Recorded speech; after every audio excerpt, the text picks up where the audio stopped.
Hello बच्चों, let's read the question. Important evidence in favour of organic evolution is the occurrence of. So यहाँ पे हमसे मांगा है कि भाई ऑर्गेनिक इवोल्यूशन होने का जो सबसे इंपॉर्टेंट एविडेंस है वो क्या होगा out of the given options. So start करते हैं क्वेश्चन के की कॉन्सेप्ट से और उसके बाद की कॉन्सेप्ट समझने के बाद let's look into the option. So की कॉन्सेप्ट यहाँ पे है अबाउट ऑर्गेनिक इवोल्यूशन. पहले एक बार देख लेते हैं कि इधर पे जो ऑर्गेनिक इवोल्यूशन के बारे में मेंशन किया हुआ है वो एक्चुअली है क्या. सो ऑर्गेनिक इवोल्यूशन क्या है? बस लिविंग ऑर्गेनिज्म में जो समय के साथ बदलाव आता है, चेंजेस ओवर टाइम, उसको हम लोग इवोल्यूशन के नाम से जानते हैं, चेंजेस ओवर टाइम. अच्छा, इवोल्यूशन आपको कैसे देखने को मिलता है? Over successive generation. कि आपको अगर इवोल्यूशन देखना है तो आपको हर जनरेशन को नोटिस करना होगा और उनके बीच में डिफरेंसेस को आइडेंटिफाई करना पड़ेगा, राइट? अच्छा, ये इवोल्यूशन होता है, इसी वजह से ही तो नई स्पीसीज आती हैं. नई स्पीसीज कैसे आती है? न्यू स्पीसीज आती है जब हमारे कॉमन एंसेस्टर्स वो जब समय के साथ नए एडेप्शंस को भी अपने अंदर उत्पन्न कर लेते, क्रिएट कर लेते हैं, तभी तो आती है नई स्पीसीज. अब एडेप्शन क्यों जरूरी है? क्योंकि एनवायरमेंट चेंज हो रहे हैं कंटिन्यूअसली. एनवायरमेंट चेंज हो रहा है और उस एनवायरमेंट के अगेंस्ट अपने आप को तैयार करना है, तो एडेप्शंस आ जाती है. अब अगर इस क्वेश्चन में देखें, क्वेश्चन में मांग रहा है एविडेंस. एविडेंस क्या है कि भाई ऑर्गेनिक इवोल्यूशन हो रहा है समय के साथ. सो एविडेंस अगर कभी मांगते हैं तो उसमें हम क्या क्या देख सकते हैं? तो सबसे पहले कि भाई इवोल्यूशन हुआ है, उसमें हमें फॉसिल रिकॉर्ड हेल्प करता है.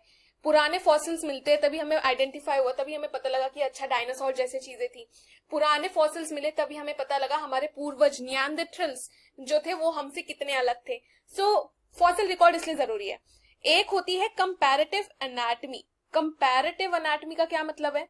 कंपैरेटिव एनाटॉमी का मतलब है कि जैसे आप अलग अलग स्पीसीज जैसे आपने ह्यूमन ले ली, ह्यूमन को कंपेयर किया आपने गोरिल्ला के साथ कि भाई हमें पता है कि हम लोग मंकीज से बहुत क्लोजली रिलेटेड है, तो हम गोरिल्ला से कितने रिलेटेड है. तो स्टडीज की, पता लगा कि हम लोग उनसे 97% जो है उनसे मेल खाते हैं. तो इसे कहते हैं कंपैरेटिव एनाटॉमी. इसी के साथ हम लोग और भी फीचर्स पढ़ते हैं, जैसे कि जब कंपैरेटिव एनाटॉमी का नाम आता है तो कंपैरेटिव एनाटॉमी में एक तो चीज कर ली आपने फाइलोजेनी, दूसरी चीज हो गई कि आपने किसी दूसरे स्पीसीज जो कि रिलेटेड या अनरिलेटेड स्पीसीज होते हैं, जैसे कि एक ह्यूमन और एक आपने बर्ड का आपस में आपने एनाटॉमी चेक की, तो इसके अंदर ऐसे कंपैरेटिव एनाटॉमी आती है. इसके अंदर हम कुछ सब टॉपिक्स के बारे में पढ़ते हैं, जैसे कहते हैं होमोलोगस स्ट्रक्चर्स. सो होमोलोगस स्ट्रक्चर्स जो होते हैं ना, ये हमारा सबसे बड़ा एविडेंस होता है किसी के बीच में हमें एक कॉमन एंसेस्ट्री फाइंड करने का. अगर आपको कहीं पे भी होमोलोगस स्ट्रक्चर मिल रहा है तो इसका मतलब कि जो एंसेस्टर्स थे वो किसी पॉइंट में कॉमन रहे होंगे. फिर और क्या एविडेंस हम इंक्लूड कर सकते हैं? और एविडेंस हम इंक्लूड कर सकते हैं जैसे वेस्टिजियल ऑर्गन्स का प्रेजेंट होना. अब वेस्टिजियल ऑर्गन्स वो होते हैं कि जो पहले काम किया करते थे बट क्योंकि अब उतना काम है नहीं हमारी बॉडी में तो वो बेकार हो चुके. फिर आजकल हमारे पास मॉलिक्यूलर बायोलॉजी भी है जिसके थ्रू आप फाइलोजेनी कर सकते हो. सो ये हमारे कुछ एविडेंसेस है जो हमें ध्यान में रखने हैं. सो अगर हम ऑप्शन देखें तो पहला कह रहा है homologous and analogous organ. So option A में होमोलोगस कह दिया. होमोलोगस तो ठीक है क्योंकि वो हमें कॉमन एंसेस्टर फाइंड करने में हेल्प करेगा, लेकिन एनालोगस जो स्ट्रक्चर्स होते हैं ना वो उतना बड़ा एविडेंस नहीं है हमारे लिए.